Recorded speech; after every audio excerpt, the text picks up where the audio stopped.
Hey everyone, you have Alan and Bree here with The Hunter and the Hippie.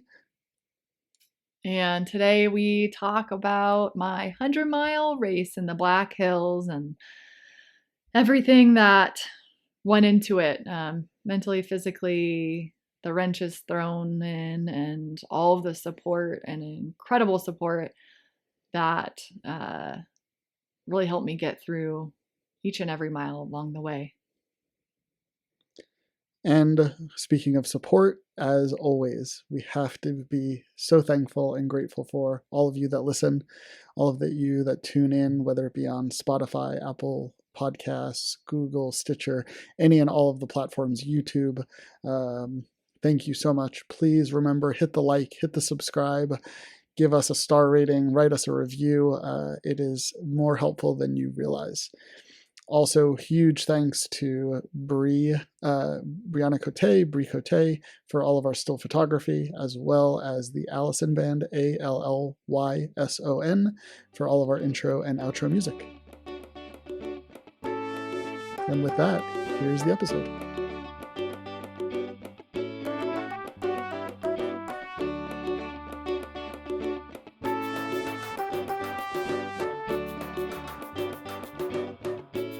Good morning, Bree. What's up? I'm so excited to talk to you. Oh, man. So many questions. I just can't wait to hear your story. So for those that don't know, I'm not even going to get into how are you doing, because how are you doing is such a bigger question on this episode. So Bree ran her first 100-mile race, but it was more than 100 miles. You're going to have to explain that one. You've done it before on the episode, but you're going to have to explain why your first 100-mile race was 105 miles. Yeah. But yeah, she not only ran her first 100-mile race, but she came in third for her first 100-mile race. For women. Don't discount it. Well, I'm not discounting it.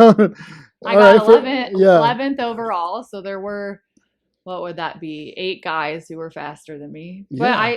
But I'm just saying that because, as we've talked about, Mm-hmm. Courtney Dauwalter is a woman who can come in third overall, has come in first overall. So it is like a designation of, for sure. For sure. Just don't discount it. You can say it, but just don't discount it. It's still an amazing feat. And what's funny, we'll get into it, but what you got for it and all that, because in a post that you shared, you said some things, and I was like, I didn't know that. So anyway, let's what didn't you know? Well, so you were when you were so first off, the race is called the Black Hills 100. Black Hills 100. Mm-hmm. Okay.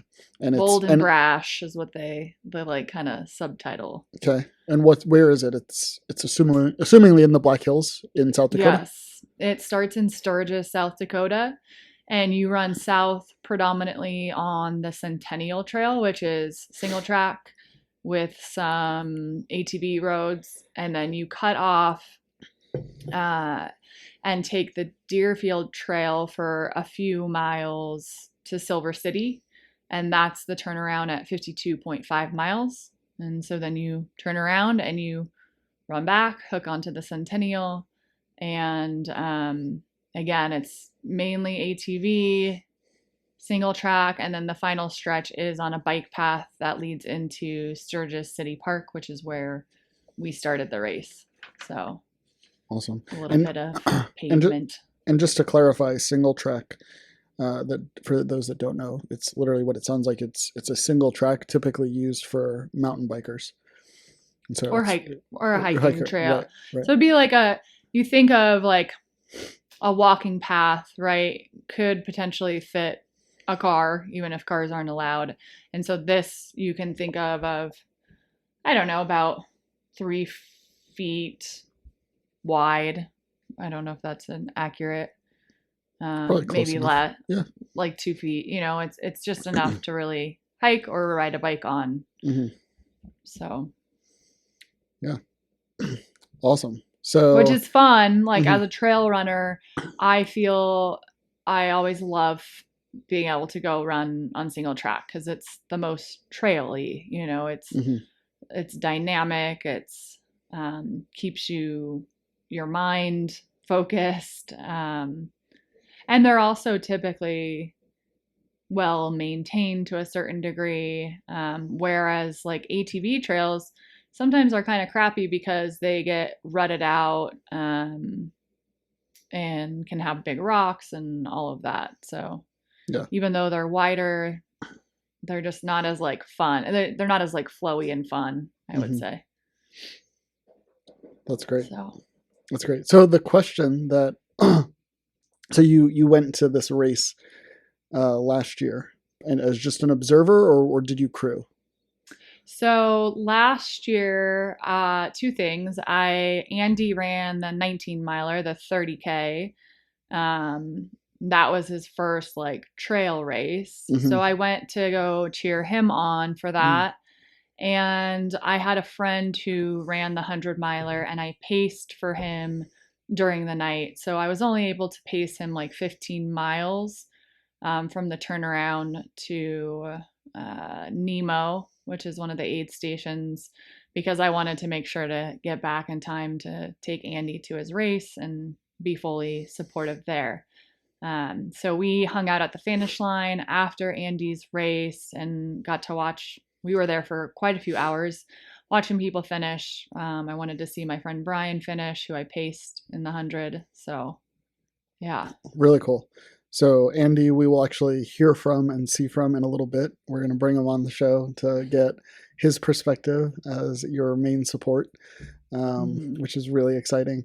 But at the end of the 50 miler, at the end of the 100 miler last year, you saw something and you want to explain what you saw? So we were sitting at the finish line and we saw these painted buffalo skulls. And I think initially we actually saw these black painted buffalo skulls. I can't recall. And I saw them being handed out to someone and I was like, what is that? And Andy said, so the cool thing about this race is there's 2 buffalo skull prizes. The black buffalo skull is if you, over however many years, run every single distance. So if you run the 30K, the 50K, the 50 miler, and 100 miler, after you complete your last distance in any order, you get a black buffalo skull.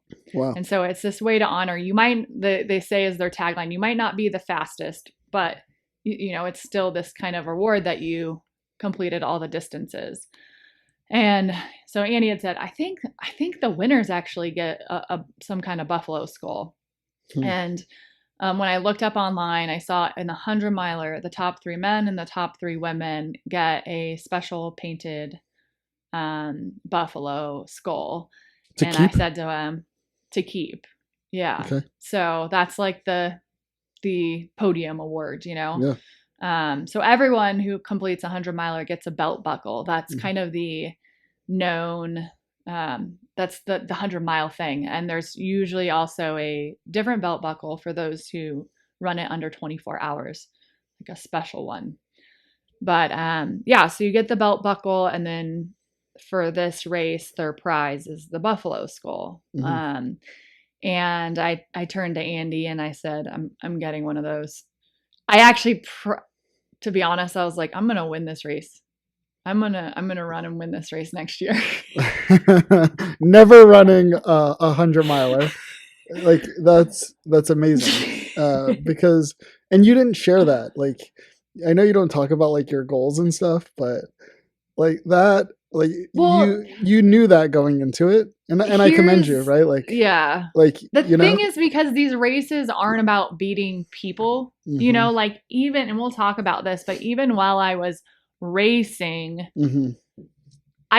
that's not the driving factor, because if you do that, you can totally mess up your race. Yeah. And so it's like, never was I like thinking about I need to, well, there was a piece of like keep pushing so that no one behind me catches up once I learned where I was in the race. But if like if I went out into the race with the legit mentality that I'm going to get first place, like I could have blown my race completely because Yeah. it may have changed the way I ran it. Yeah. You could have came out too strong Mm-hmm. and then bonked. Yeah. So, but really what it came down to is I looked up the times, and when I saw, and every year is different, right? Because it depends who's in the race. But when I saw the winning time from some of the years, I was like, I know I can do that. Like, Mm-hmm. I know I can run. I think one year it was like a 30-hour race. And I was like, I believe I can run faster than 30 hours. Mm-hmm. And so even Andy this year was like, if you ran this last year, you would have gotten second place, because Yeah. your time that's where it landed. Mm-hmm. So, that's, it was more of like knowing what I am potentially capable of and knowing where that might fall within this race past years. Mm-hmm. But yeah, I was like, I want to get, I want that skull. Like, That's great. So so what was your time? I was 28 hours and 33 minutes. 28 So hours. Do you have that broken down by mile? it, when you like include stopping time and all of that, it's like 17-minute miles. Okay. Um, 28 hours. That's insane. So you ran, right? Like we've been through this before, right? Like what running looks like on a trail, right? Sometimes it's hiking, walking, going uphill, sometimes yeah, it's running. But you ran for 28 hours in 33 minutes. and 33 minutes. And I only say that because I really actually, when I plotted out my times, I was looking for the range of 26 hours to 28 hours. Okay. So I put down time points for the aid stations based on a 26-hour and based on a 28. And so I initially was like, okay, like I definitely went in. I have a good friend who runs 100s, 200s, and he's always a good reality check. Mm-hmm. And not to like discredit what's possible, but to keep me in check. And I had mentioned something about 24 hours, trying to hit 24 hours. He's like, maybe for your first race, that's might be a little aggressive. And Mm-hmm. and he said, and this came up many times in my head, you can't finish the race in 6 to 12 hours, but you sure can dig yourself into a deep hole in 6 to 12 hours. And so, he was really just reminding me like, you can do that, but you don't want to start out on your first 100 with the mentality that you're going to try to do 24. Yeah. And I spent a lot of time, I looked at people's races, and not for their finish times, but actually looking at what their first and second halves look like. Mm-hmm. And fairly typically, I noticed that a lot of people's first half was about 2 to 3 hours faster than their second half. Oh, interesting. With the exception, like some people, again, went out too strong and really bonked. And so maybe they had a 12-hour first half and a 16-hour second half. Mm-hmm. But there's a lot that seemed to be kind of right around that like 2-hour difference. And so when I went in, I got into the turnaround and I was on a 26-hour pace at that point. Mm-hmm. I was like, I'm probably going to be more like 28 going into the night, running in the dark. Mm-hmm. I was going back through the muddy section in the dark, the fatigue. So, and then at a certain point, I really thought I wasn't going to make, I was like, man, I might be closer to 29 hours. And then I was like, no, I'm going to push for 28 and a half. So I readjusted. I was like, yeah. Granted, in retrospect, I probably could have hit 28 hours had we'll talk about like what kind of went wrong or the wrenches thrown into to the race and things like that. Do you feel like you gave it your all? Like you left it all? Like, did you have anything left? Yeah. Good. Then that's all that matters. Yeah, no. And it's like, I reflect not because I'm discrediting what I did, but it's, I think it's really important to, if I'm going to do another one of these, to as quickly as possible from when it happened. And Andy and I talked about doing this together too, from a crew perspective. Like, what are the pieces to change, and knowing that no race will ever be this race. So like, we can say these are great things to change, but what comes up in a different 100-mile race, all of those shifts or adjustments could be completely irrelevant. Yeah, for sure. So yeah, it's, and that's, I think the cool part too, is just like reestablishing a goal, right? Like out there and being like, okay, this is no longer realistic. I get to adjust. And then where can I still push myself? And so I might not make 28 hours. Can I still hit a target time that keeps me driving?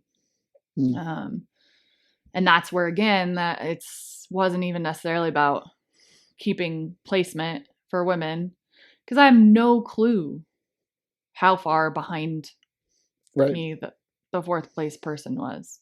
Yeah. So, you know now, right? Yeah. Do you know how far behind they were? I think they came in around 30 hours. Wow. Maybe a little over 30 hours. Yeah. Hour and a half-ish difference. Yeah. Mm-hmm. And how far were you from second? 15 minutes. We ran together for a good portion of it. Wow. 15 minutes. That's incredible. So 15 minutes and then an hour and a half on the back end. And the first place was in the 27-hour range. So I can't remember what specifically, which was surprising. I actually kind of, to be honest, I thought I kind of lost in the second half. And when I found out that Heather was only 15 minutes ahead of me, because she was so strong. I mean, at the turnaround, we kind of went in together, and we had been running for a few stretches. And I was like, she had a pacer coming at the turnaround, and my pacer wasn't coming until the next, it was like 6 more or 8 more miles or something like that. And she's like, if you want to run with us when we come out, like, you're more than welcome to. And I said, I knew I needed a little extra break at the turnaround. And I was like, well, I'll try to find your car. And if we're lined up to leave together, great, but don't wait for me.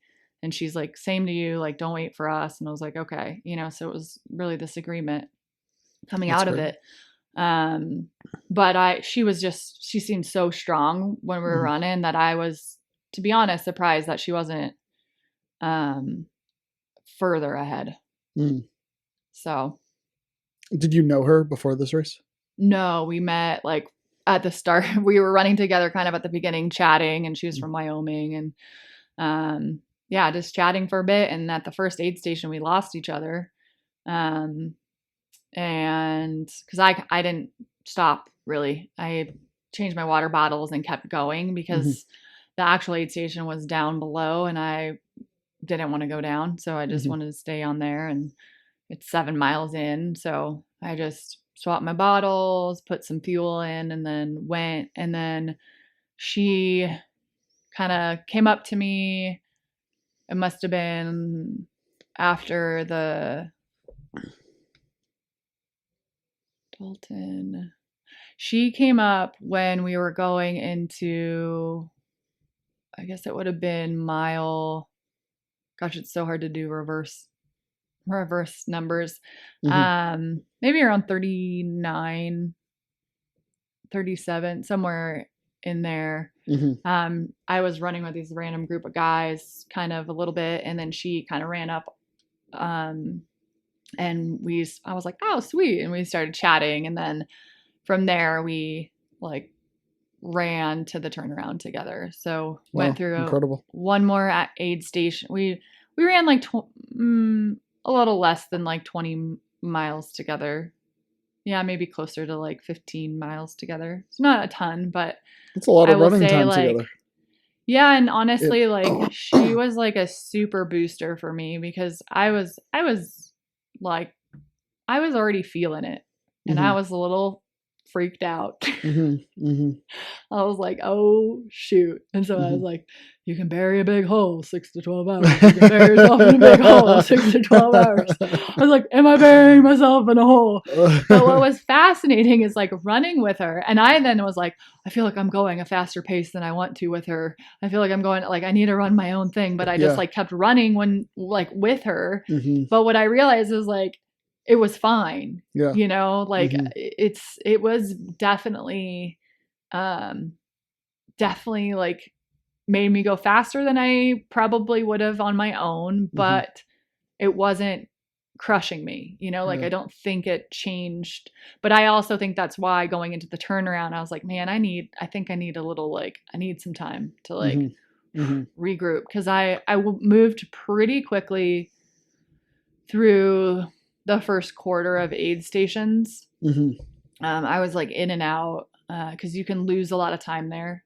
So I was in and out, and then the second to aid station around mile 45, it storm, like massive storm, broke loose while we were there.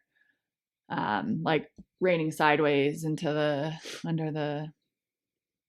there's just like a, what is it called? Like a canopy type thing. Canopy thing, yeah. Just like so one of those like expandable ones. Yeah. Nothing like really established. Yep. Which to the aid station volunteers, man, good. Like, it's just so impressive that they stay out there all night. Like, they're in that weather.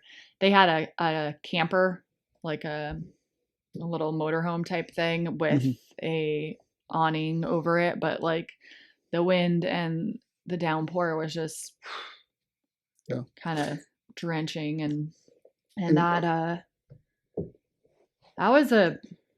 was a moment of like, I put pants on over my shorts, I put on my rain jacket, and it's real, like, it's just it's thunder, lightning, it's just coming down, and I like went across under to the awning of the aid station, and I was like, do I need to check out or anything? And they're like, nope, just, we got that, you checked in. And I stood there for a moment. I could hear them, Heather's group, talking of like, should we wait a little longer or whatever? And I stood there, and I started to get so cold, not moving. And I just went, I gotta go. And I just like put my head down, had my poles, and I just like went, because I'm like, I'm going to do more damage just sitting here freezing, because your body is just like so hot, creating so much heat that when it stops, it gets so cold. And I was like, I'm going to be a lot warmer, even if I'm soaking wet moving, than I will be trying to wait this out, and we don't know how long it'll be. And so she told me, she like came up right behind me like not long after, and she had told her crew, like, they're like, do you want to whale? And she's like, my friend's going, I gotta go. That's so cool. She's like, I gotta go with her. Which is good, because I had this like big Kogala light, which is a waist light, and so I kind of like led that section to just have the better light in front of us. And it was, I mean, the entire single track basically filtered all of the water into it. And so there was a stretch where it felt like we were running in a stream.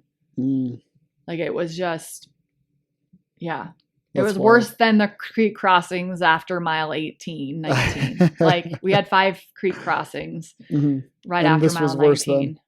And this was worse, because you're just in it. Like, you're literally, the whole trail was just water. And when it flattens out, it was puddles. And so, and it's dark. It was nighttime at that point.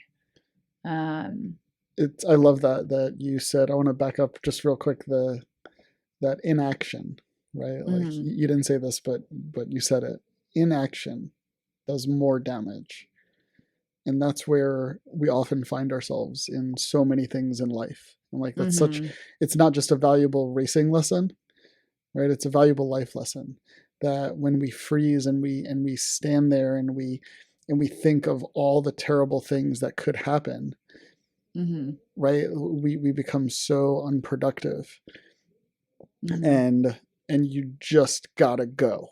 And Yeah. I love that. You just said, fuck it. I'm Mm. doing this. And Yeah. then for Heather to just be like her decision was, we're doing this. Yeah. Right? Like, let's go. Right? Like we're doing this, and it's gonna happen. Yeah. And that is so powerful, because we lose so much in the inaction, in the paralysis paralysis through analysis, right? Like we lose our dreams and our hopes in that. Right? It's so, like, I don't think people understand the gravitas and the right that is in that. Is how often, like, for people listening, how often do you not do something because it's gonna be You're waiting for hard? the right time, like Time. waiting it for it to be a better time to go, or Right. Right. like waiting it out, and it's like, yeah. for what? And there's no time better than now, Mm-hmm. than that moment. And yeah, it fucking sucks, right? Like, it fucking sucks. I've never been Yeah. in there, but like, I've been in the suck before in other situations, and the last thing you want to do is do what you're about to do. Yeah. But the alternative I knew was, it was going to be far worse. Because I do train a bit for like the worst case scenario mentally. And I've seen I've paced at night with people and seen enough people lose their race in the night because of hypothermia. And I'm not saying a ton, but I've crossed paths with people who are shivering on the side of a trail because they misjudged their layers, right? Like for the nighttime, because there was poor planning. And the moment I felt that cold kicking in, I was like, oh no, this is not going to be me. And the one thing I felt bad at, I didn't like feel bad, but I kind of was like, I should have like looked at her and been like, let's go. But really I go in, and when I'm in those places, I just go in. And I was sitting there and I was like, nothing else. Like, and I was like, I gotta go. Like, it was like just this, and so then when she caught up, I was like, oh man, I should have, like, cause we had been, going together, and she had really helped me so much, through those stretches, that I was like, shoot, I should have like, knew we were in it together. But I heard them talking about waiting it out, and I was like, I can't get sucked into this conversation. Like, I gotta go. Right. And in that moment, it's really up to her to choose, right? Yeah. Like, should you have? I don't know, right? And I don't think you really know, right? Like, yeah, and it doesn't matter, it doesn't, but yeah, right? Like, it's, what if you asked her and it forced her to go, and she really, and like in her mind she was like, right? Like, there's so many scenarios that could play out. In her mind she was really thinking, no, I should wait this out, and then like right, something happens and she doesn't even finish or whatever, right? Like, so in a game time decision, like such an important decision like that, it's good that she made that decision, right? To say, no, I'm going with her. I'm going with my friend. So yeah, it'd be great. I wish we knew to bring her on here. Right. Yeah. Like, that's awesome. So did you get her like contact information, or are you guys like, so it was Facebook official now?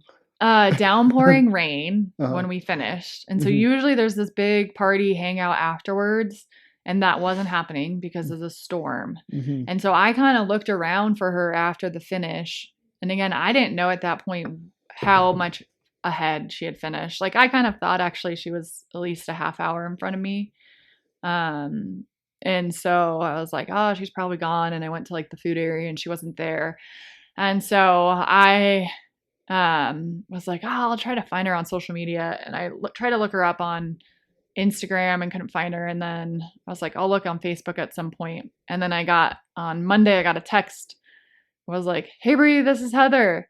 Awesome. She's like, I found your phone number on your website, and like, just wanted to say this. And so we chatted back, we text back and forth. And, I was like, man, I got to thank you so much for, like, you really pulled me through and had a good time, like, chatting. And so, yeah, that was pretty cool. And I was like, I was just thinking about how I need to find you.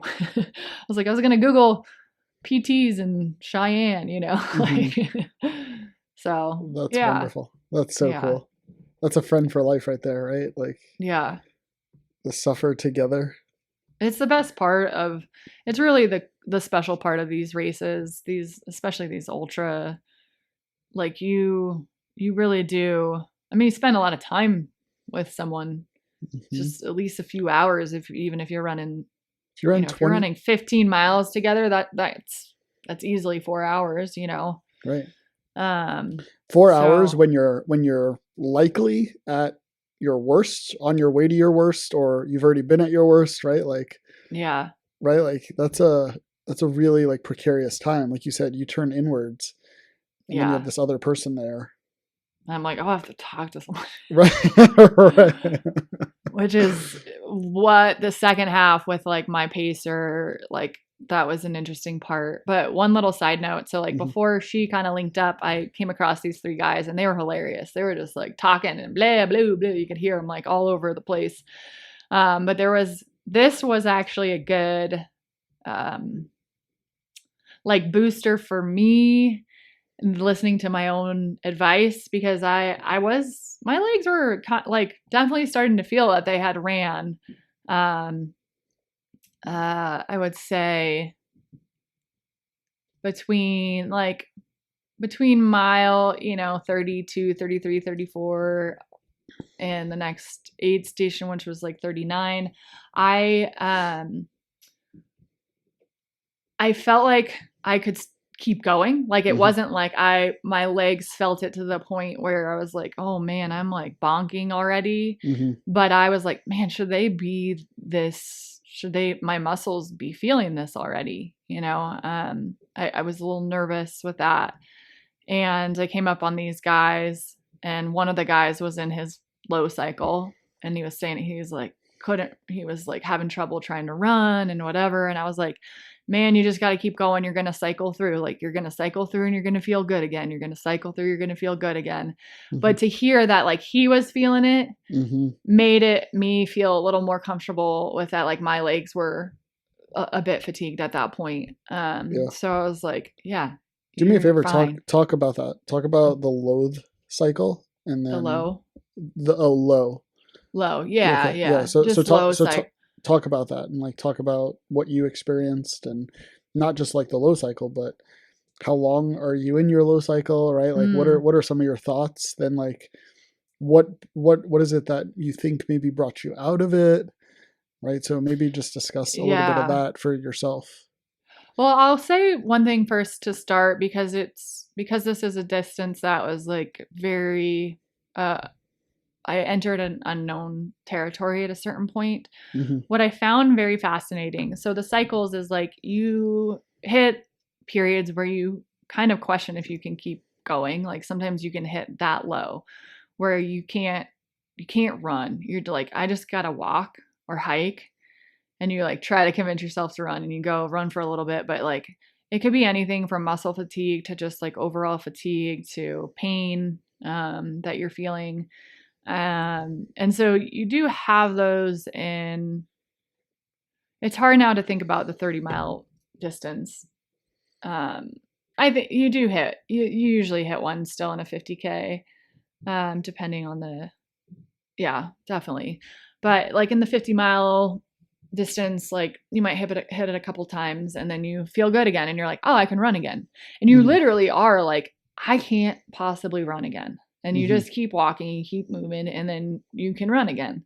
Um, and so this just goes constantly, right? And the down, that low part, I don't really know what mentally happens there, because it's not like I'm going to sit and have a pity party, right? Like it's just knowing that I have to keep moving. Hmm. Um you just have to be. Sometimes I do things where I'm like very yoga like therapy on me is like, I'm willing to feel you. Back pain, I'm willing to feel you. Yeah. I'm here with you right now. Like, and sometimes it's just like your mind just is all over. Like, I don't even know what I think about half the time. Like, fuck this back pain. God damn it. Go away. No, and it's not like, it's like, I don't know, like what I expected, like what I was nervous about feeling never happened. Like I had this back of my left knee thing going on and that never came up, but let me tell you, other things came up, right? Yeah. But you just know, even with like pains in the body, they're going to cycle through and maybe move areas. And then some, like in this race, some stayed in the same place for the entirety, not the whole race, but once they came up, they didn't go away. Yeah. And what was fascinating about the 100-mile distance is that you know that you're going to hit more of those cycles. You're going to hit more lows and highs. But what I didn't expect was all of those became shorter on both ends. You cycle through them quicker. Oh, yeah. Which is kind of...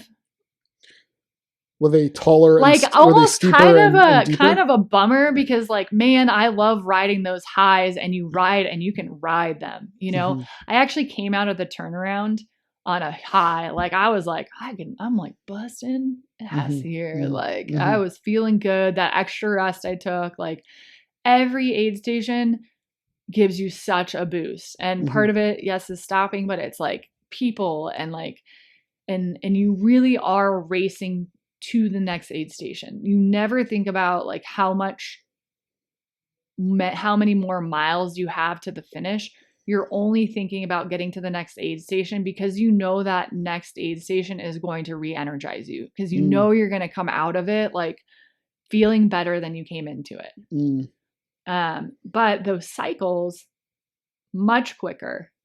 And that was like, I think, a tough part of like, okay, I think I can start running now. And then I'd start running and I was like, man, I can only run for 10 minutes, or whatever. And it all depends on the terrain, but like that fatigue is coming back quicker. So it's just these like quicker cycles, which makes it harder to soak in the highs, Are they steeper and deeper? Like, would you say like you've never felt as high and you've never felt as low? Like, does that make sense?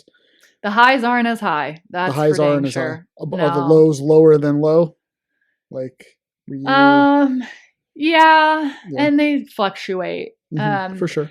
It's just like becomes the low almost feels more of the norm, and then you get these like boosts. And they feel a lot better than they are. And I remember my friend telling me, he's like, yeah, you're going to be going and you're going to think you're going so fast. And you're like going 14-minute mile, Which is fast for that. Like, well, if you, like, maintaining like a 14-minute mile like you're over going time, like you feel like you're going Boston. like a 10-minute mile, and you're like, oh, I'm only going like 14. Okay. You feel like you're but running I think like it's Boston probably because speed. Within that stretch, you're cycling. Like within a mile, you can cycle through an entire high and low. Yeah. And so my biggest challenge was, and this absolutely a game changer, changed the entire race, was GI issues. And you started with GI issues, yeah? No, you ended up with GI issues though? I got GI issues around mile 66. That's when they started to affect the way I was running, because I couldn't run. So that was like my low. Like when I say my baseline at that point was low, was because I had the desire to run, and the GI issues were interfering with my desire to run. It was interfering with what I would typically run. So like downhills and some flats that I would have ran. I couldn't. Mm. Anytime I ate something, instantly it triggered something in my stomach to need to go Out. to the bathroom. Yeah. And so then I don't want to eat. Yeah. But you have to eat, right? Like But you have to. Eating is how you're going to get through this. And so, but interesting enough, so like my pacer picked me up at 66, and that's when it started to be it sent me off the trail, Mm-hmm. every time. And it's pretty demoralizing. Mm-hmm. That I think can get you down more than any physical pain in the body. Yeah. Because you have to stop. And you, like the downhill, which is like my time, that's like, you take advantage of that, is now activating that urge to go to the bathroom. Right? Because the impact, like the impact versus going uphill where you're just like hiking and your stomach kind of stays pretty even. So we figured out. Well, first I tried to dial in, like, what can I eat differently that might adjust what's happening in my stomach. Yeah. And that wasn't changing. And so at a certain point, I was talking to Pete and I was like, you know what? Pete's your pacer, yeah. Pete was my pacer. I said, if it's going to send me off every time I eat, why don't I just eat a whole bunch, knowing I'm going to run off? And then, because he's like, every time you go to the bathroom, you're like super boosted. Like I'd come back from going to the bathroom and I could run, like, and I was like strong. Yeah. Like, so like maybe my high cycles and lows were actually just not a great representation, but simply a representation of like going to the bathroom. And then like I was in a high at that time, so I was able to run, where I wasn't actually in a low, or I was in a constant, how you want to look at it. But really it was like, all right, I just gotta get calories in, because the moment I eat anything, even my liquid calories, something in it was like activating me to need to go to the bathroom. Potatoes weren't. So I would have potatoes at the aid station, and I'd tuck a little fingerling potatoes in my running vest. So that was one thing that was helpful. Pocket potatoes. But yeah, pocket potatoes, but you can't like carry enough of those between, like you're running with like, you have mashed potatoes, but you're like just digging. I literally like one of them, like when Andy cleaned out my vest the next day, he's like, found a smashed potato, and I was like, yep, sounds about right. So that sucked. Like that was rough. Like I think, I mean, it's part of the game, so it's just, that's what you sign up for. I know I'm not alone in that happening. I've passed people puking. One guy kind of like, I was chatting, it was in that group of 3 that then became a group of 2, and we leapfrogged quite a bit the second half of the race. And one of the guys, he's like, yeah, I don't know if it was something I had early on, but he said it had been sending him to the bathroom, but not off the trail. I think just like the aid station. So yeah, I mean, would you rather be going to the bathroom or throwing up? I think when you throw up, you're done. You throw up and you're done. You're not going to throw up very much more after that. So I almost feel like the throwing up can reset whatever's happening in your stomach versus this constant activation. Interesting. I think that it might have been some of what I ate at the beginning. I think I don't tolerate a lot of sugar. And these runs always are higher in sugar. And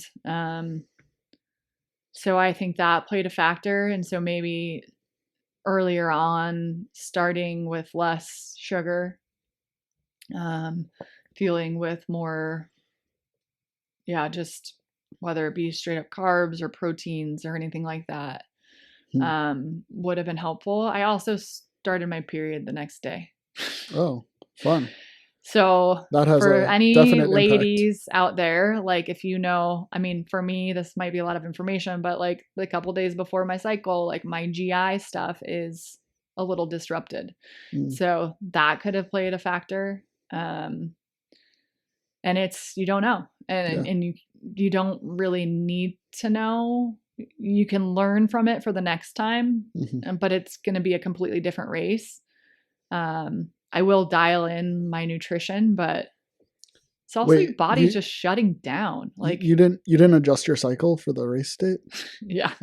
When I saw it, I thought it was going to start on Saturday, on and the I was race like, start. "Are you kidding me?" That'd be awful. But I'm sure it's part of it, right? Like I'm sure it happens.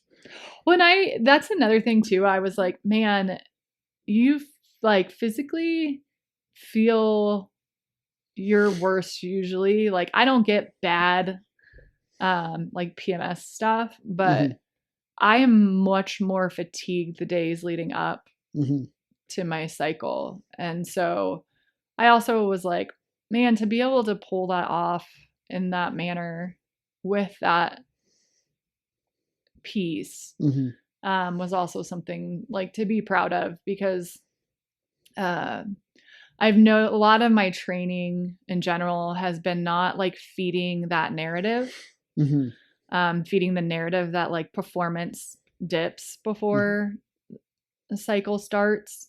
Yeah. And just like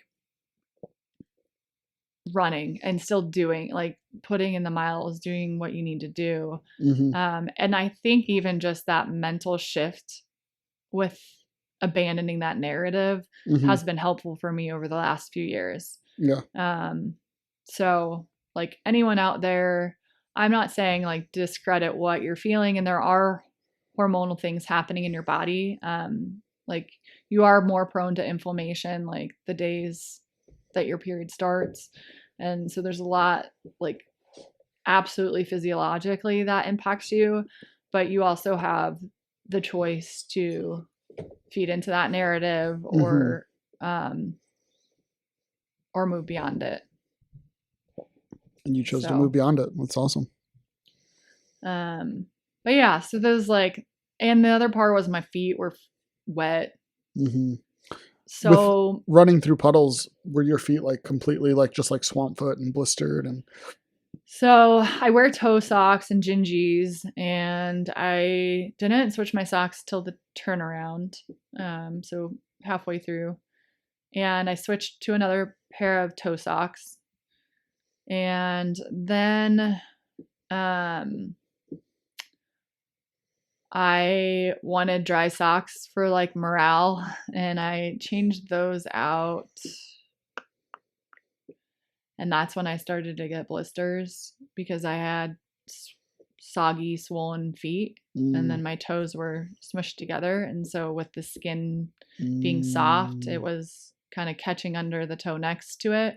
So you put on the third time you changed out your socks wasn't toe socks. Got it. Yeah. The toe socks also kind of hurt to put on because my feet were kind of soft and swollen a bit. So like putting on those, it was like, oh my gosh. And then like, you know, you might kick rocks, or your toenails are just sensitive when they've been wet for so long. You know, the turnaround I came in at 13 hours. Yeah, 11 p.m. So like 13 hours of like my feet never really drying out. And we were dry, you know, we went through the creeks, and then there was mud through the ATV sections. Like that one's famous for the mud pit that it is. And that's about 12 to 15 miles. Wow. And you can avoid it, but you're also getting, you know, you are getting your feet wet at times. So maybe like swapping my socks out before that section just to reset would have been good, and like dry my feet out, like to do all that. I think I could have done that better, is just drying my feet out more frequently, to not let them get swampy. But I would say the final stretch, a lot of the pain I felt was the pinching of of my toes, like the blisters like between my toes, like stepping and feeling that was hard. What did your feet look like after the race? Did you take a picture? I did, and I had some pretty messed up my anterior tibialis tendon insertion point got pretty jacked up, and on my left foot, that, and my Achilles. So my whole foot was pretty swollen the next day. And so the anterior tibialis is what lifts your foot, or it's also your brakes. And I think a big part of that was actually because you're hiking so much more. So when I'm running, my heels are off the ground. So I could right now jog on the balls of my feet and I don't feel it. But walking when you're heel striking is totally different use of the foot. And so I actually think I had, tendonitis or overuse of that. So training that is something to be mindful of, just knowing I'm hiking more than normal. Yeah. So, but yeah, my ankle was quite swollen all around, and I have some bumps on that tendon and on my Achilles. That's a little sensitive still, but feeling good. When you had to change your socks out, were you changing your socks, or did you have someone doing it for you? Oh, I changed my socks. You changed your socks? They brought my socks, but I'm wiping down my feet with a towel and I'm putting my socks on. And, if you can't do 100 miles by yourself, you shouldn't be doing it. And the crew is great, but acknowledging that they're busting their butts for you, like, I think there's just certain things that aren't, I don't know. I'm not one of those to be like, if I was doing something and needed them to do that, but then it's like, I'm going to adjust my socks anyway, like I'm going to, people don't get your socks on right? Like, like I know what I'm feeling. So I know where I need to dry it out, where I need to be careful because my toes are sensitive or whatever. So like asking someone else to do that isn't really, I don't think it's efficient. I think you can maximize like having crew do something while you're eating or doing something. There's opportunities for that. But the feet thing, like, I think I can manage that better than asking someone else to do that. So going in, not what actually happened, going in, what was the expectation that you had for your crew, and like, how did you communicate? And so who was your crew? Yeah. And what was the expectation you had for your crew? And then how did you communicate that to them? And then hopefully we'll bring in Andy, who was part of your crew, to tell it from his perspective. And then I want to hear what actually happened, if it's different. Yeah. So going in, it was pretty tricky because Andy had to work the day before. So he got off at 7 a.m. on the race day.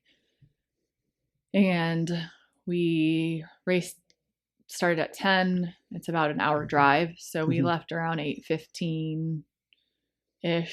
So when he got home at like 7:35, it was like go time for packing, loading up the car, and trying to like kind of tell him some stuff, but not a lot of time for that. And so in the car, I got to tell him some stuff. The night before, I told him some stuff. But I had a little, I threw an audible the day before. I had been packing Wednesday. I had been packing all of my nutrition into a tote that was just going to have everything. And Thursday, I freaked out and I said, because there's options for drop bags, and I was like, if they don't make it to an aid station, I don't want to be hung out to dry with like nutrition stuff. And aid stations are great, but a lot of what you're not necessarily going to get your nutrition for between the aid stations. And if you're eating every about half hour to 40 minutes, depending on where you are in the race, or potentially 25 minutes, and you have like a 7-mile stretch, or like some stretches, there's no crew or no drop bag. So like there was more of a, say, 15-mile stretch with one aid station in between, but that's not going to have necessarily what you want to take, that what you would use for nutrition. So you're thinking about anywhere from like 2 to 4 hours. And so my thought was, if they get a flat tire, like I need to have change of clothes. If that's where I'm at the race, depending on where I am, I need to have my light, depending on, so I ended up taking stuff out of the tote, putting them in 2 separate bags I had 3 drop bags. 2 of them counted as technically like would be 4, right? Because it was an out and back. So I stocked 1 nutrition bag for like the way out, 1 nutrition bag for the way back, what I would need on the way out, what I would need on the way back, and just put it in there, because the crew, when they get there, they can grab your drop bag. Right. So that was the audible I threw, is like, I'm going to have it there. So if they're not there, I still have it. Yeah. So what I talked to, and Andy was my like one-man crew. My parents were there, just like cheering on. So I think they helped like carry the bags over, but like they were more of just like support. Whereas Andy was really doing all the work. And so what I requested from him is, before I came into each station, I wanted to have 1 water bottle that was water, 1 that was nutrition. And so I could just pull my bottles out, give them to him, and put those bottles in. So we didn't have to deal with time on that end. Yeah. And that also frees him up to like grab things that I needed. And I don't know if I should get into this now, maybe afterwards, because that was like some of our learning. Yeah, let's go over learnings after. Okay. So yeah, I mean, the expectation was really like, that was the main thing, like grab my drop bag, have that there. And maybe I didn't say this clearly, but like I had a bag of clothing, which had like my poles and had an extra headlamp, I think, and had stuff in it. And so I had a nutrition tote, drop bag at some of them, and that bag. And so what I had hoped was that just every crew, that whole tote was there, and that the duffel bag was there. Because then I can kind of figure out what I need along the way. So do you want me to bring them in? Yeah, that'd be great. Let's hear it from the source. Let's see what an outside perspective like at the race looks like. Yeah. And I think that's like, we didn't have a ton of time to talk about like aid stations, but I really do think that those were the main things. Like I was like, I just want these water bottles filled up, and then I'll be restocking my potatoes. My potatoes. At a certain point it turned into potatoes, but I'll be like restocking my my vest at that time, and changing things, if I need to change, swap out. Come on over. Switch your earbuds. No, this is right, because this is right. That's left. Oh, got it. You're right. Hey, Andy. Hey. How's it going? Good. How are you doing? Awesome. So we're talking a bit about her race, and we just went over what expectations were set for you as the crew. I have a bunch of questions for you, but like I would just love to just hear your perspective, like going into the race, before like doing anything. Just like what are your thoughts? I know you've run like you yourself have done some endurance running, not 100 miles, but Like, what were your thoughts going into this, knowing that you were her support? Yeah, sure. Anything that comes to mind. I don't know. Obviously, I had never done something like that before, so Mm-hmm. yeah, I really didn't know what to expect. Mm-hmm. So yeah, I don't know. Yeah. So when she was like giving you the information and like saying, all right, when she called the audible first off, so when she went from like the totes to the drop bags, did that at all like get to you? Were you worried about that at all? Not really, I guess. I don't know. It felt like we didn't really have a good game plan going into it. Mm-hmm.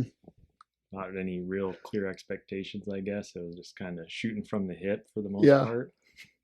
Yeah. Is that how you felt, Brie? Yeah, I mean, Yeah. like I said, the main thing I said was like water bottles. One needs to be Mm-hmm. nutrition, one Mm-hmm. needs to be water. Yeah. And then I, like I said, I had everything in a tote and then decided to switch that. And then I Mm-hmm. said, you're gonna grab the drop bags before and have them there. Hmm.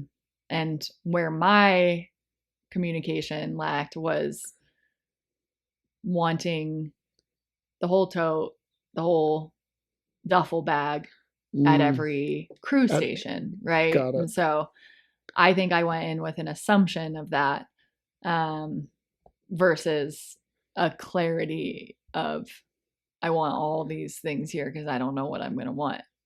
Got it. So, What would you change? Would you change anything, Andy, about like going into like next 100-mile race? What would you adjust?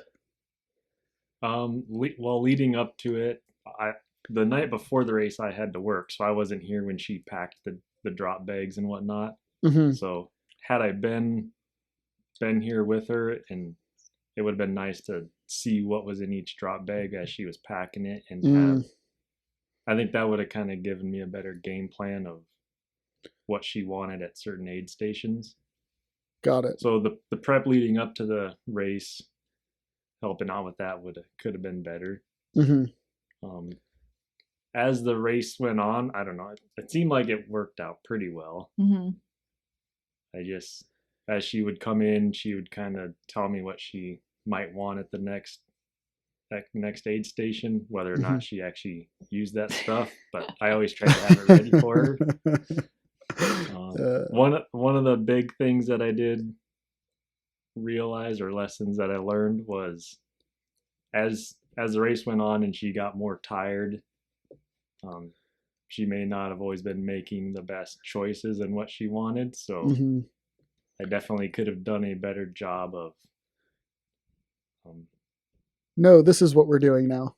yeah, like, Yeah. no, you need to take this time, instead of like, okay, yeah, you don't want this rain jacket and the clouds are getting pretty dark. All right, I guess. You probably should take this. Yeah. Was so like saying that, like seeing like her like degrading essentially, like getting tired, getting exhausted, bonking. Was there ever a point where like you saw her run in and you're like, oh shit, like this is bad, this isn't good? Like, was there ever a point where you were worried for like her finishing, for her keeping pace, for her doing anything? No, I was never worried. I don't know. I honestly thought that she always seemed like she was in pretty good shape coming in to each aid station. Awesome. Uh, Towards the end, that was probably when I was the most worried, and not I wasn't worried that she wasn't going to finish, but Mm-hmm.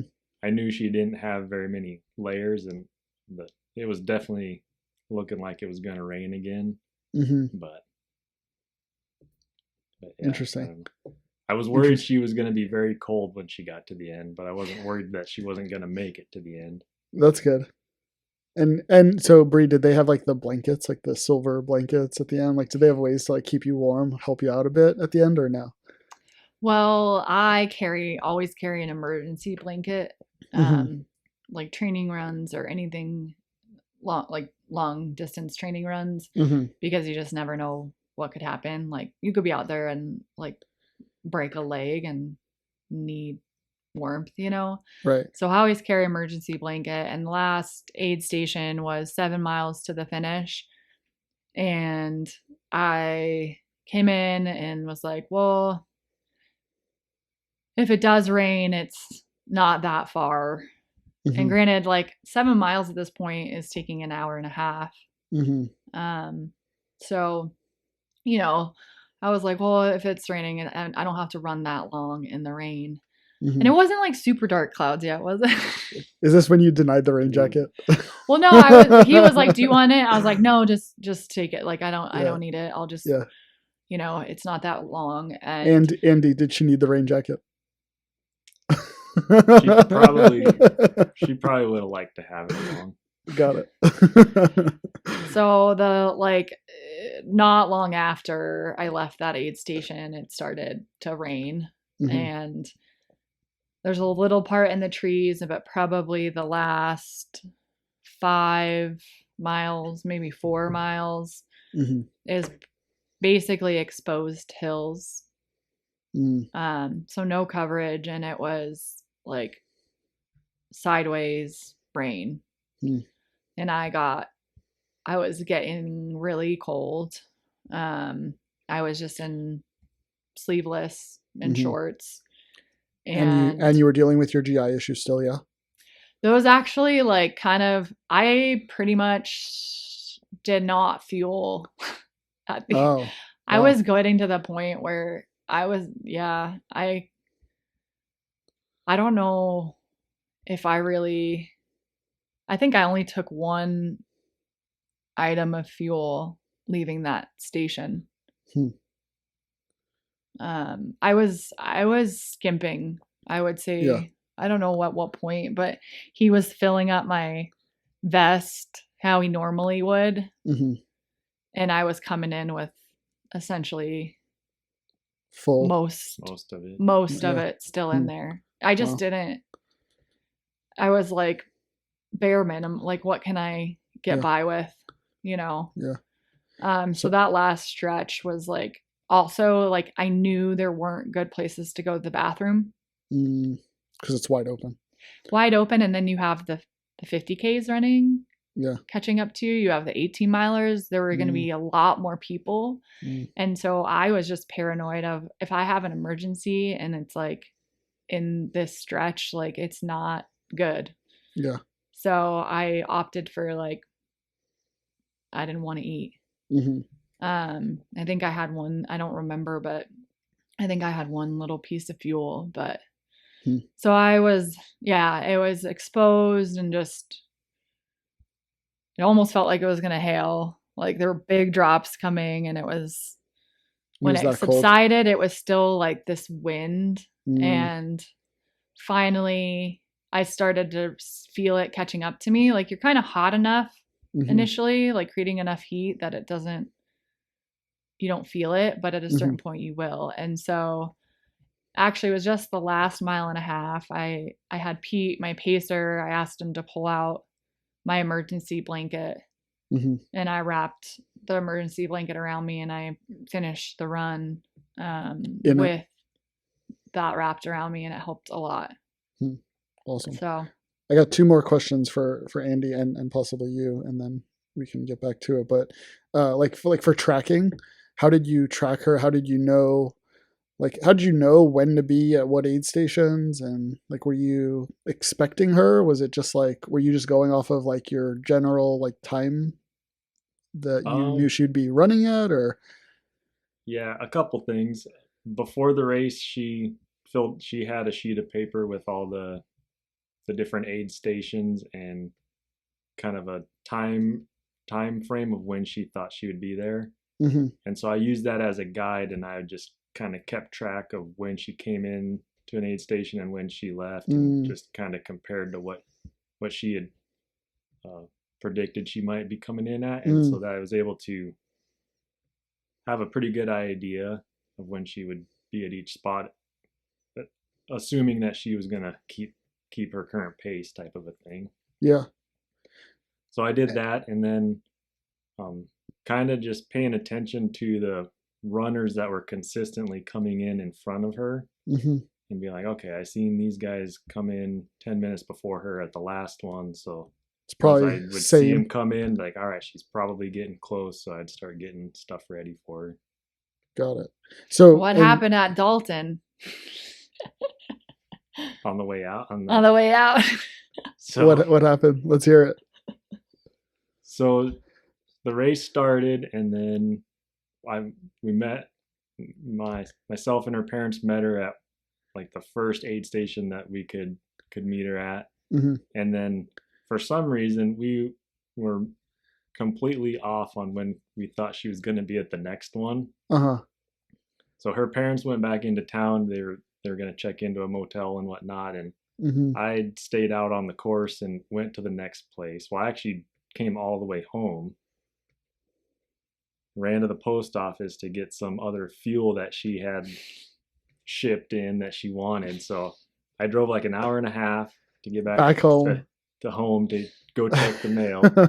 Okay. And as I was driving, I was like, I think we're way off on our calculations. I think she's going to be there way faster than what Mm-hmm. her parents and I were anticipating. So I raced all the way back up to the next aid station, and luckily got there, but I was probably only there 15 minutes before she came in. Really? Yeah, and her parents missed it. They were expecting her like an hour later. An hour? Wow, that far. You were that far off. Interesting. Yeah. What? I don't know why we got so far off on when we thought, but luckily I was there in time, but not by much. Yeah. So, but that's why, like, the audible I called with the drop bags, and that was a station that had a drop bag. So it was like, if things like that happen, it's just like the nature of it, and it's not on the crew. It's like other situations that can come up as well. And so, if like he hadn't been there, like I knew I had these things that I needed. Yeah. All right. So 28 hours. Her parents clearly slept. Did you sleep? Not really. I slept maybe a half hour at one aid station. It's like you would drive to the next aid station and then like maybe sleep. Yeah. But then you're probably nervous because you're waiting for her to come in type of thing. Yeah. And I definitely would set an alarm. Like, all right, I'll just sleep for 30 minutes. That way I know I'm awake and plenty of time to be ready for her. But. Yeah. And then, my parents actually didn't end up even using the hotel. They went and had breakfast there. So we told them at the turnaround, it was 11 o'clock. I think I left there 11:20 or something. And I told them, I was like, you guys go sleep. Like, just meet me in the morning aid stations. Like, go home, get some rest, whatever. And then they went to every night aid station. So, oh wow, that's cool. And they slept in the car. They parked. They were sleeping when I came into the turnaround, and I got into Andy's car and we turned on the heater. So then I was changing out of my rainy clothes and all of that. And so the last question that I want Andy included on is, did you sleep? Bree, did you sleep? No. You didn't sleep at all. Why would you? Why? Like Courtney DeWalter talks about like her 2-minute nap, like her 2-minute like. That was on a 200-mile race, 250-mile race. No, you don't sleep. You don't sleep at all. Okay. That will be the end of your race. Really? Because it just gives your body the opportunity to shut down. Is that what it is? Oh yeah. You're screwed. Like if you nope, don't do it. Okay. I didn't really have the desire to sleep at night. I think my the idea that you could sleep while running really just came in the morning, to be honest. Which is interesting because everyone feels like they get re-energized in the morning. But that's when I started to feel like sleepy. Got it. Not as much. And maybe it's because the GI stuff was like occupying so much of my mental energy of like figuring that out. And not that I wasn't fatigued. Like, again, my legs, everything was fatigued, but my that sleepy feeling didn't really kick in until the morning. And I feel like there's some videos of coming into the aid station just like looking a little sleepy, but again, was it the demoralizing aspect of the managing GI, or was it combination? But awesome. Yeah. Cool. Andy, thank you so much for jumping on. Yeah. If you have anything else to add, say it now. Yeah, what else right? to Like, would you do it again? Would you do it again, or are you like, nope, she needs to get her own crew? Like, never again. I would definitely do it again. It was fun. Yeah. Cool. It was fun. Yeah. Would you want more help? Would you do you think like more help would have been helpful, or you think people would have just gotten in the way, or what do you? I don't know. It wasn't horrible doing it basically by myself. Her parents did help out some. But yeah, maybe another person would maybe make it go a little smoother at the changes, but cool. It wasn't horrible. Yeah. Awesome. Cool. Well, thank you. I appreciate you jumping on. You bet.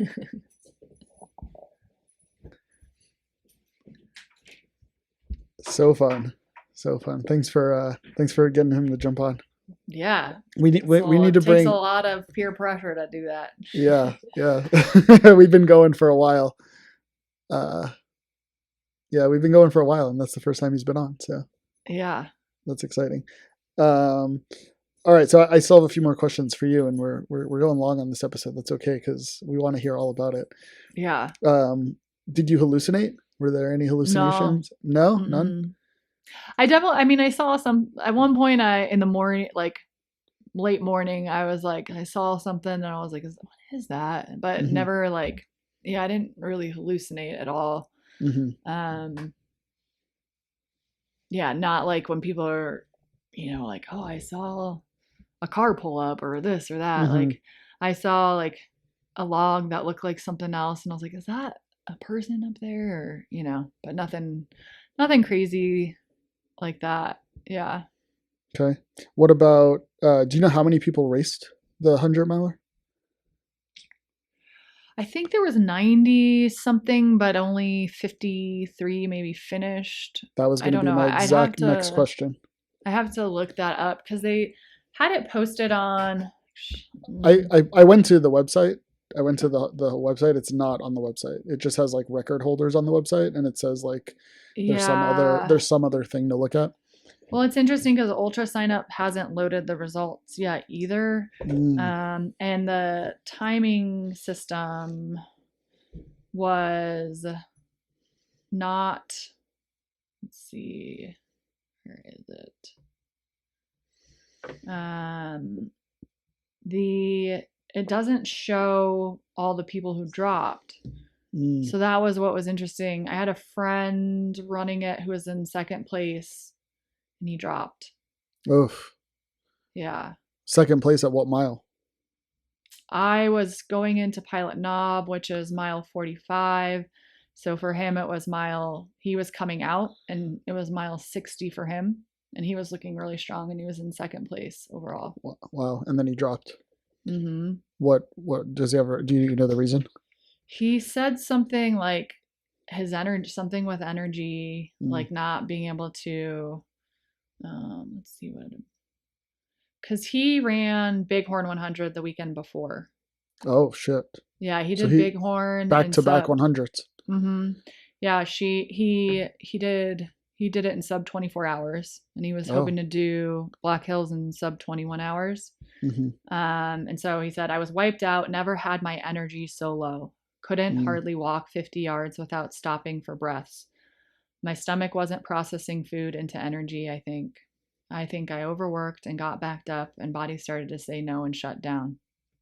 Wow. So, yeah. And the Bighorn, Courtney ran that race. Courtney DeWalter ran that race, I think, and came in like first in women's. And then it was like 8th or 9th or something like that. Anyway. Oh, you mean what? She ran Western States this summer. Was that? Yeah. So Western States was the same weekend as my race. Was it? Maybe Yeah. I'm confused. Okay. And that's 250? Or is that still 100? No, Western States is 100. 100. Yeah. Yeah, let's see. Where is the timing? Okay, race results. Interesting. Yeah, so this says there's 53 participants, 45 finishers. But I believe there were more signed up because I don't think the DNFs are on this list, but who knows? Interesting. Yeah. I was wanting to see exactly that, like how many people started and how many people actually finished. Mm-hmm. Cool. Yeah, because I don't see, like, there's a bunch that say like 0 by their name, Mm-hmm. but then I don't see their. Were they DNS? No, because one of the gals I talked to at the beginning. Interesting. Yeah, there's another guy who I chatted with a bunch, and he dropped at some point because I didn't see his name on the finish, and then Andy had seen him coming in to some of the aid stations, but then didn't he wasn't. I don't know where he stopped seeing him. So, cool. Yeah, it's interesting when you see people who are doing so strong. Mm-hmm. You know, like that was like, I couldn't believe Paul dropped because like I saw him and he was great. Yeah, he seemed great. Yeah. And I didn't ask him what mile he dropped at, but and then the same thing with that guy. I think his name was Danny. Like he kind of jumped ahead of me after the aid stations and he was going strong, and yeah, at some point it just wasn't his race anymore. So wow. So with that said, what went wrong? What are the things that went wrong for you? Well, if we're talking in terms of like the crewing stuff, my biggest thing would be to have been more clear just about bringing the whole tote. Like people have wagons that they like, because you have to sometimes hike in to the areas, or like you have to park further away. So I would have just said like, bring the whole tote, bring my clothing bag. Because at one point I had planned to pick up my poles, knowing that there was some climbing coming up. It wasn't the toughest part of the climbing, but it was the muddy section with climbing, and the poles were in my clothing bag, and so that's where didn't have. Yeah, so that was like the confusion of thought they were my drop bag and all of that. Where really just like the day before, being together for all that planning would have just solved all of that. And then that was also like he did a really great job of like bringing a few of each things where he couldn't have the car right there, and so he would like load up a few different fuel options. But I sometimes would still want something different than what was there, and so like having that whole, and that only happened once, and it's not a deal breaker. Yeah, like I was just like, okay, whatever. It would have been a nice to have. Yeah, and it didn't, like, I almost was like, I didn't want him to feel bad, I'm like, I was like, oh, do you have this? And he's like, oh no. And I was like, it's okay, don't worry. Like, I'm good. I was gonna ask, how did you handle those situations? Yeah, no, I mean, that's great. They're like, you can't, like I said, like they're just amping my race. They're not the deal breakers for my, I mean, I hate to say that because it's not discrediting what they're doing. Like they're a very significant part of it. But the way I look at it is like, people who are like demanding and jerks to their crew should run a race without them to just see how valuable. Like, and so I guess maybe the flip side is like, it was more that I was just appreciative for all that he was doing. Yeah. So it's like, all right, oh, you know what? Maybe I'm not going to die without my poles. Like plenty of people aren't using their poles.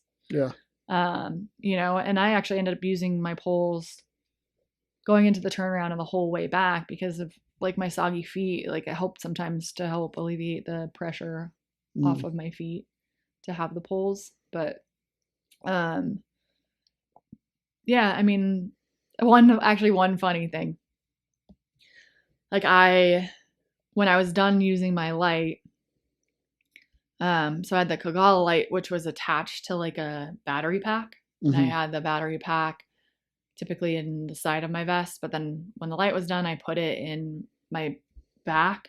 And so at that aid station, he like pulled out my light, and then I don't know, at one point I was like going in there, I was like, my battery pack's still in here.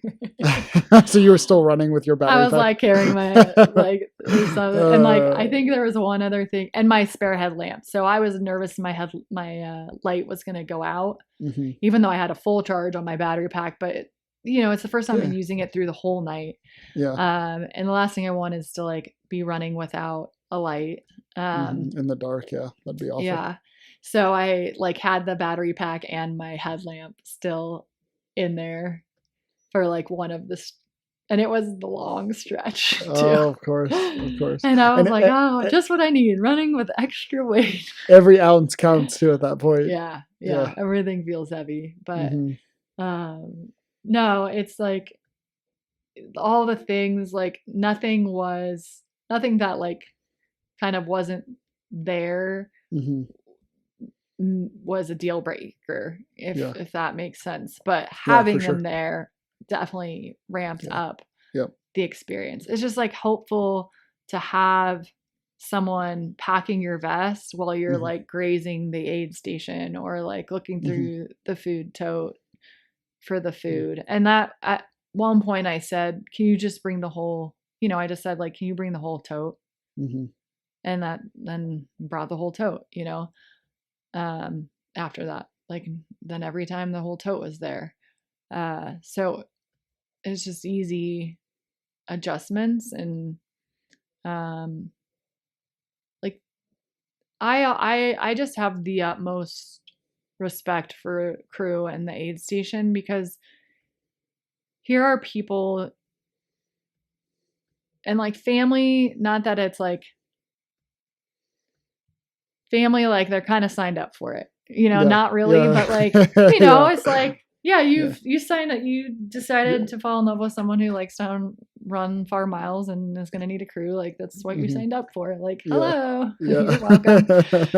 But when you're requesting like friends to crew you, especially like you got to pay for their gas, cover their food while they're out there, like do everything you can to show that you appreciate beyond just like the words, because they're taking potentially a vacation day from work, right?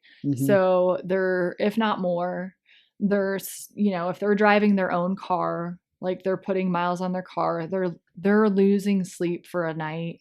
Like they are really, and all to make your time out there easier. So I feel really strongly about the way people treat their crew and how important that is. That's really and great. So I hoped going in that just because it's family and they're, tied to doing it, that doesn't give me an excuse to not appreciate and respect their efforts as much as like a friend, who's doing these things. And like, it's like Andy worked the night before. He doesn't get good sleep when he's on shift. So here he's had a night of poor sleep and then no sleep. Only to go back to work the day after my race finished. So it's a big sacrifice. It's a big commitment. And same with the aid stations, man. Like they're out there all night enduring the weather. Some of them don't even have friends or family running it. They're just doing it because they love it and they want to do it. Yeah, most of them don't, like, and it's, if they did, they probably would be crewing instead of run, but I just, it's, I think people can get very centered on themselves in those kinds of races, and it's really important to acknowledge the value that everyone involved in what that looks like. I mean, even with Pete, who was pacing me, I was hesitant to even request him to run in the night with me because he works for the fire department. And so I was like, he's on the, was going to be on the same shift that Andy was, no sleep, Thursday night. And now I'm asking him to give up his one night of really good sleep to run with me. But I really needed a pacer through that night mud area just to like navigate it. And so, it's like, we filled up his gas tank. I bought him a massage after as a thank you, just for putting in that time and that energy. And that was like another interesting piece of, because I go inward, I definitely like, I hope he knows how much I appreciated him, because I had times where like, he'd be like, so like, what's like, ask me a question. I'd just be like, oh, I don't know. And it was more of like, I don't want to think about anything. Yeah. I was just I think that's a important part of a pacer, and like picking a pacer is, right, like the pacer knowing when they can support you, when they need to shut up, when they need to talk, right? Like, right. I think that's what a good pacer does. Yeah. Right. And like, that's why you pick the certain ones you do. Yeah. How far did Pete run with you? He ended up running 45 miles with me. Holy shit. Yeah. He was like, I'll go to the end with you. And I was like, okay. Wow. So, that's incredible. Kind of pretty much off the couch. He's a big runner. Wow. He did like cross country in college, but he's a fast runner. And so my hesitance asking him was more of like, do you know this is going to be slow? Like, it's not going to be a speed that you enjoy. Yeah. But he enjoyed it, and he kept you like, was it all good for the most part? Yeah. I think where it was nice too is like troubleshooting the GI stuff. I mean, you just get to know someone really quickly. I was like, well, I'm going to go off the trail now, so I'll see you up a little bit.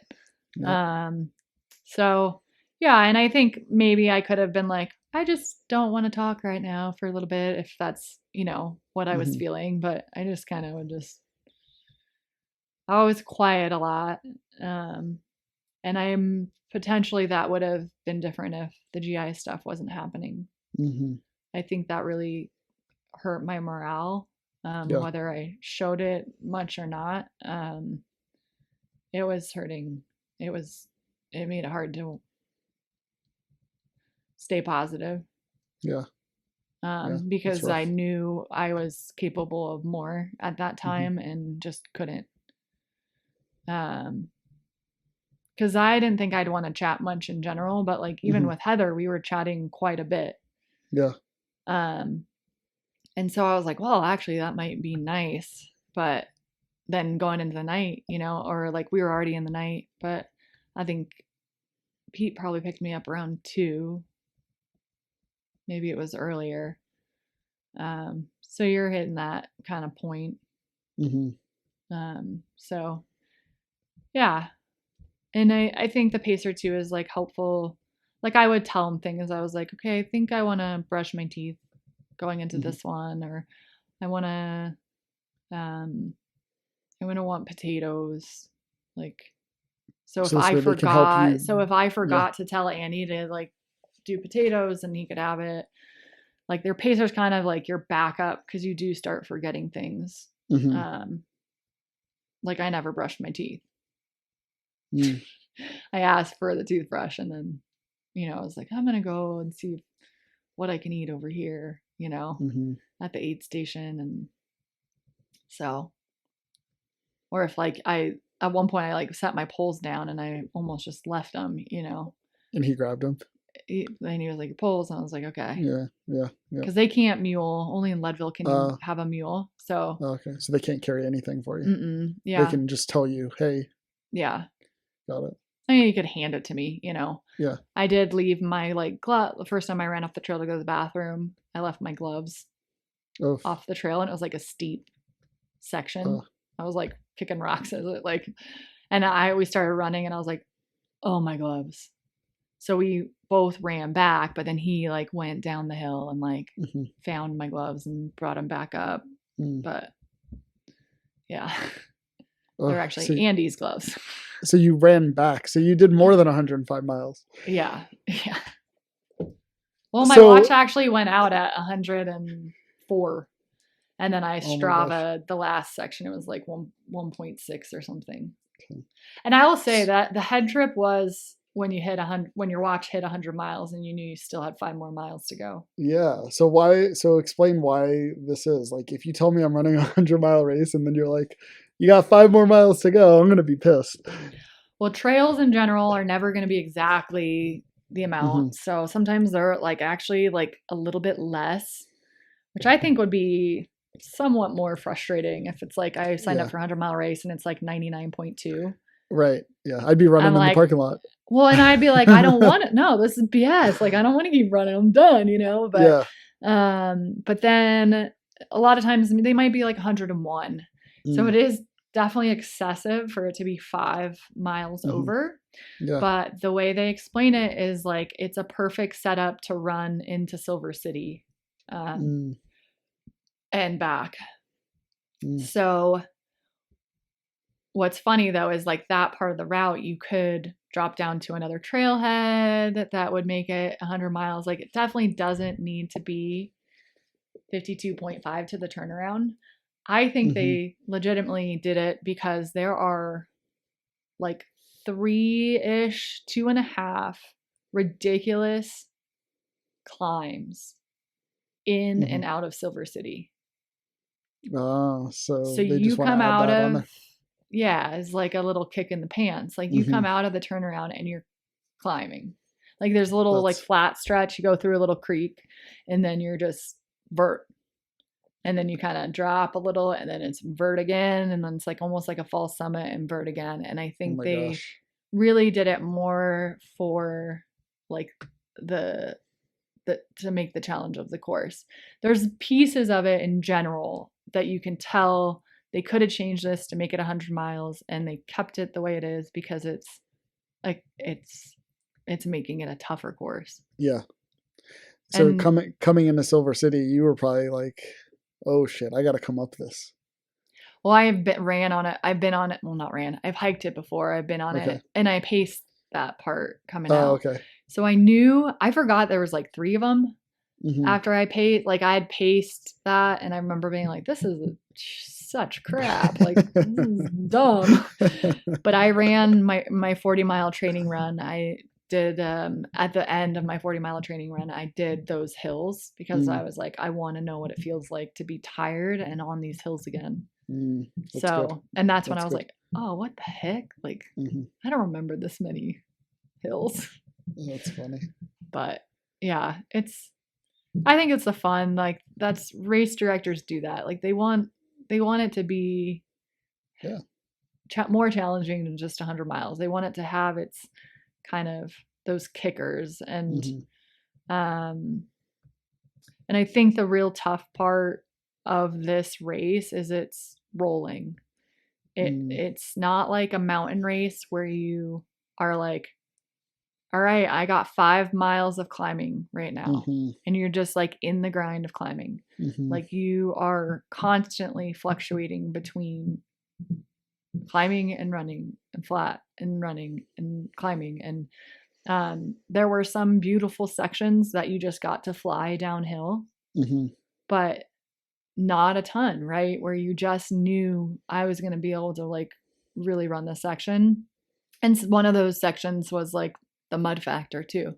So you're like, this is a runnable, and you'd be like, man, on the way out, I thought I was going to have a bunch of downhill here.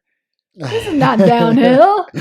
Like, I think that's what like the rollers do to you. Like you feel like you're always I was like, I feel like I'm always climbing. Like when do I get to like uphill both ways? Yeah, because it is like, because you are like, you're not getting these like long stretches. It's like constant, funny. like just, yeah. So it's good. That's great. All right, last thing that I have. Yeah. Let's see the skull. Oh, it's in the garage. Ah, I I know. expected it to But, be like mounted on your wall. Oh, so look at this is that. the shirt that they A give Johnny you, Cash with 100 miles. I love it. and his middle finger to the. Yeah. So they like give you the shirt when you finish. You get your belt buckle when you finish, and then I got the skull and the story with it. And Andy said, it's fitting the story of the painting because each painting has its own meaning and significance. And the blue and yellow represent snow and rain. And this training season was all in so much snow. And then leading up to it was rain, and the race was rain. And so he's like, it feels kind of perfect, for That's great. For everything that went into the race. So yeah, that's cool. But definitely, any distance, if you're interested in a trail run, it goes through beautiful country. Everything from, you get these sweeping views in sections and like looking over a canyon. And then when you're not in the sweeping views, you're in the trees, and it's just so pretty in the trees. And so it's definitely a race I think it's pretty small, and it lines up with other big races. But if you have a chance to check it out, definitely come check it out. Are you running it again next year? No, but Andy might. Oh, okay. Cool. So we'll see. Well, right. I think we're both going to try to go for the black buffalo skulls. So yeah, you're going to do a different length. Yeah, it all depends. If he's running the 100, I won't run. I'll just support crew, and then we'll kind of figure out how we can, it's like when someone's running, you don't want to have anything else going on. So for sure. Yeah.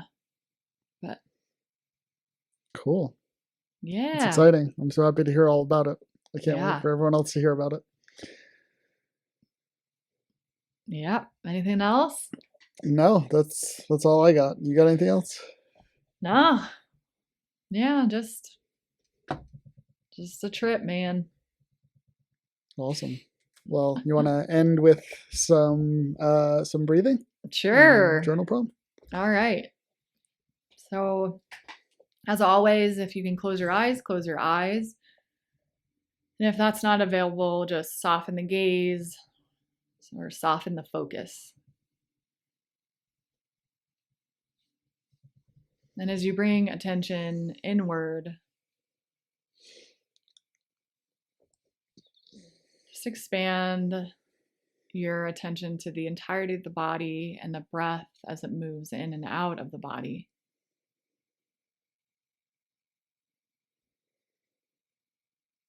And on your next inhale, breathe in through the nose. And as you exhale, just slightly part the lips and exhale as if breathing out through a small straw. Inhaling through the nose.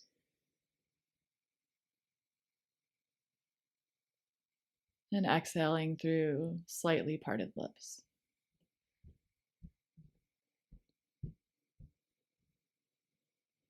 And again.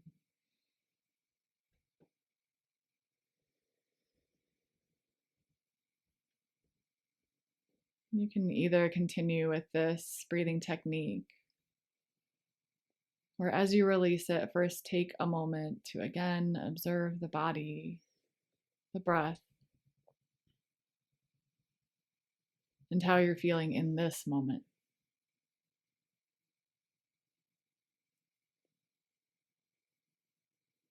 And then you can open your eyes if they aren't open already.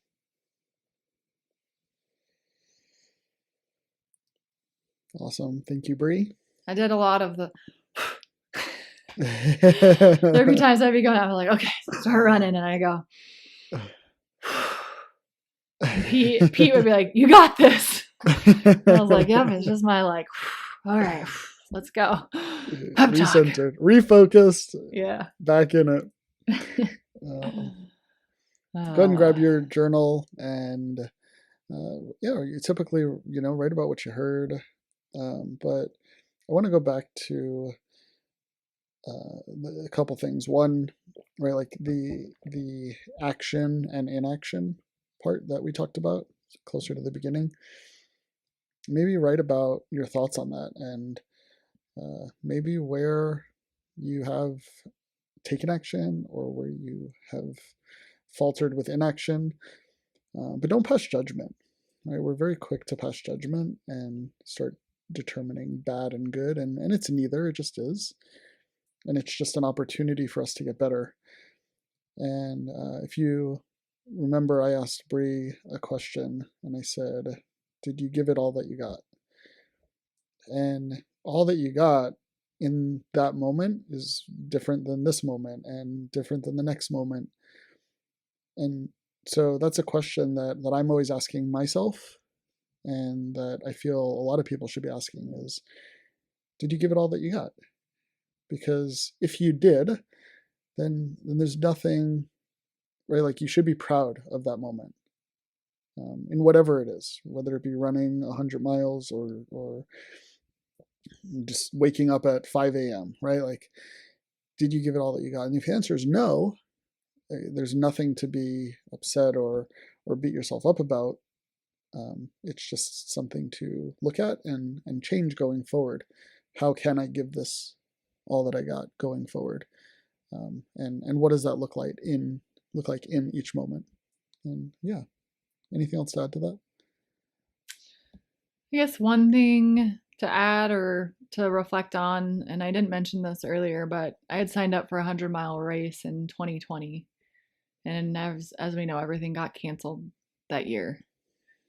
And so it was 3 years later that I completed that goal. Could I have done it sooner? Sure. But there's other things that took precedent. And so maybe look at that even. Like, what is maybe something you didn't give your all and you want to get redemption on it? Or what is something that, for whatever outside reasons, never came to fruition, but might still be kind of lingering, that you can come back to, because it's never too late and it's never too early. Yeah. The wizard is always on time. Sweet. Awesome. Well, thanks for chatting and for the long haul for that one. Yes. Yeah. Thanks for sharing. Thanks for running it. Thanks for having the story to share. Yeah. Without you putting yourself out there, you wouldn't have this wonderful story to share. And huge thanks to Andy for jumping on and sharing his experience with us. So that was great. And until next time. Yep. See you then. See you, Brie.